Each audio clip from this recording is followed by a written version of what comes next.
Hello friends, welcome to Mr. Snail's Wild Ride. I am Mr. Snayl, and the wild ride is my life so far. You know, language is a funny thing. Sometimes when you take two seemingly innocuous words and you put them together in a particular way, it takes on a whole new meaning. Like take for example, box and mail. You put them together, mailbox, it's a whole new thing. Now maybe not the same thing to each person, but each person definitely pictures something very particular. Or something like executive lounge or fan fiction. Now this last one is especially tricky. People are all over the map as far as what they know or what they think they know about it. Now it's very important to me personally. I'm no expert, of course, but today I'm going to expose you a little bit to fan fiction, and your world may never be the same again.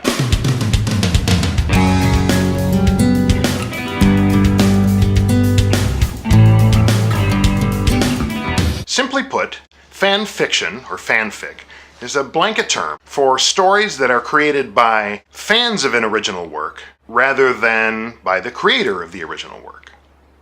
It's pretty simple, right? There are other kinds of fan works too, like music or just about anything really, but I'm going to focus specifically on the writing, fan fiction. Fan works are an integral part of Japanese culture. Fans make home videos, video games, clothing, manga, almost anything you can imagine.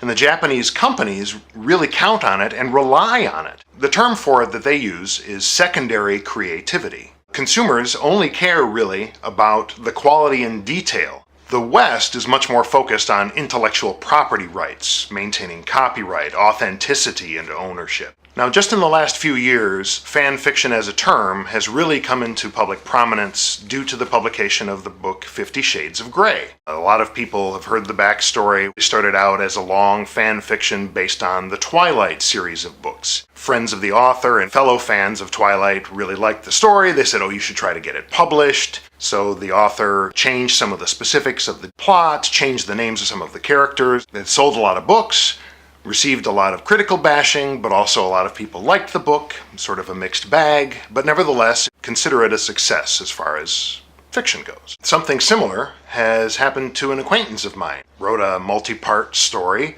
received a lot of positive feedback on it, encouraged them to try to get it published. This person actually looked into it, and I don't know if they're going to go down that road or not, but I'll be interested to see how it turns out if they actually pursue it. So I would buy it. I mean, I've read it already, but I'd be interested to buy the changed up version as well. I was one of the people that encouraged them. We'll see what they decide. A big contributor to this whole circumstance has been in recent years the changing landscape of publishing in general, the growth of digital books, of the Kindle itself, the rapidly changing economy, and in fact, this past summer, Amazon themselves launched what they call Kindle Worlds, which is this new platform where actual fan fiction writers can publish. You know, there are many strings attached, but the authors would get paid for publishing their fan fiction. All in all, there are many arguments for and against fan fiction, and these can be found all over the web with just a minimum application of search engine usage. As with many things, I came to fan fiction myself very, very late somehow. I have no idea why. I'd heard of fan fiction a long time ago, way before the internet. I don't know why it took me so long to check it out in the first place. So why do I, a 44-year-old man, read fan fiction? Well, many of the same reasons why anybody reads fan fiction, but I'll give you my top two main reasons that I read it. So the first reason, the main reason, could be easily summed up as attachment. I think the most common reason that anybody dives into fan fiction is that they get attached to either characters or shows or stories, and then something happens. So for example, you get attached to a series and then a series ends. Like for me, it was Star Trek, the original series, a number of the Law and Orders, especially Law and Order Criminal Intent. Or you get stuck on an idea that never unfolds in the series, whether the idea is intended or otherwise. A very popular one is in the series Rizzoli and Isles, that stars Angie Harmon and Sasha Alexander. There are a lot of people that think that they should just write the love interest between the two main characters into the show. And since it hasn't been written into the show so far, there's tons of fan fiction that put those two characters together. Another example is that someone gets attached to, or especially interested in, for whatever reason, a particularly minor character or a subplot on a show that's just never developed. An example from my personal life comes from the TV show Seinfeld. In the episode The Visa, there was this one character named Babu Bhatt. This guy was a neighbor from Pakistan that Jerry got an apartment in Jerry's building. And at the end, he's deported back to Pakistan. He's very angry about this. And the last scene in that particular episode has Babu talking to a friend of his, and he's wagging his finger back and forth like this. He vows to return to America to exact vengeance on Jerry.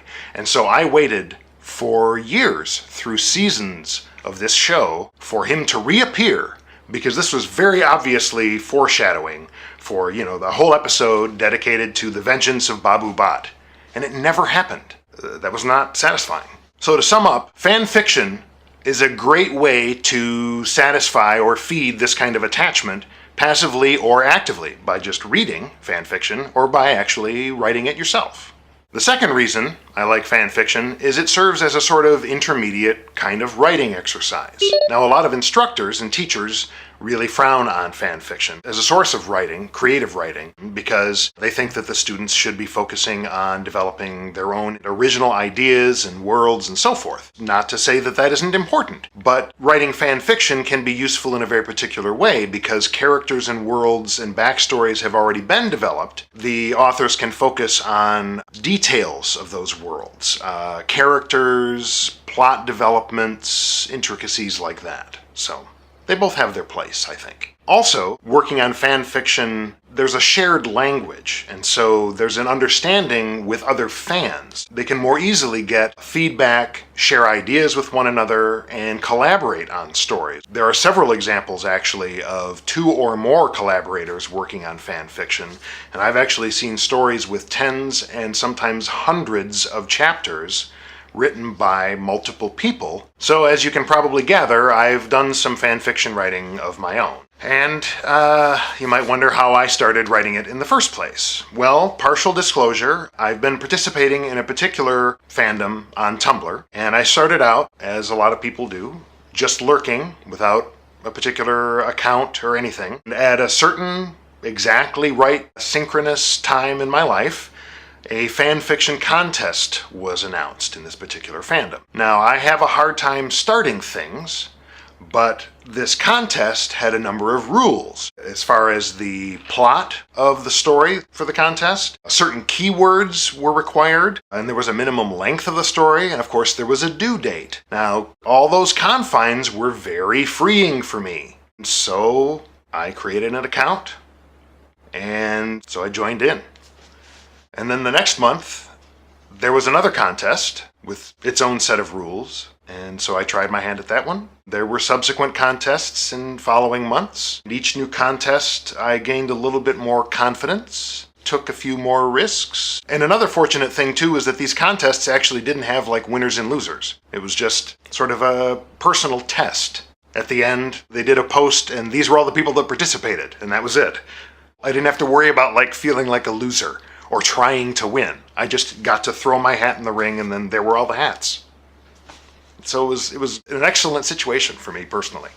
I'm actually presently writing a story that's not part of any sort of contest. I'm up to about 13,000 words, and fortunately I'm more than halfway through, but I'm pretty excited about it. Things are moving along. In a very significant way, if it weren't for my involvement in fan fiction in general, not to mention this particular fandom specifically, I would still be right where I was at the beginning of this summer. I would be completely lost. I would not even have any idea what to try as far as trying to do something that meant something, leave a mark or anything, let alone be in the midst of trying something. So that's it for this week. Be sure to subscribe if you haven't already. Thanks for tubing in, and we'll see you next time. One Take Wonder, that's what they call me. Nowhere. Fan fiction, or sometimes abbreviated fanfic, or FF in print, it's just a blanket, no, not R. Fan fiction, or fanfic, is a blanket term for stories that are created by fans of an original work. No, yes, fans of an original. Okay, one more time. Japanese companies actually count on it and rely on it as far as developing stuff. They think that students should burp in the middle of speaking. How did I start writing it myself? Well, it came from reading a lot of it, and eventually, yeah, I can't say that because I don't really know how to explain it.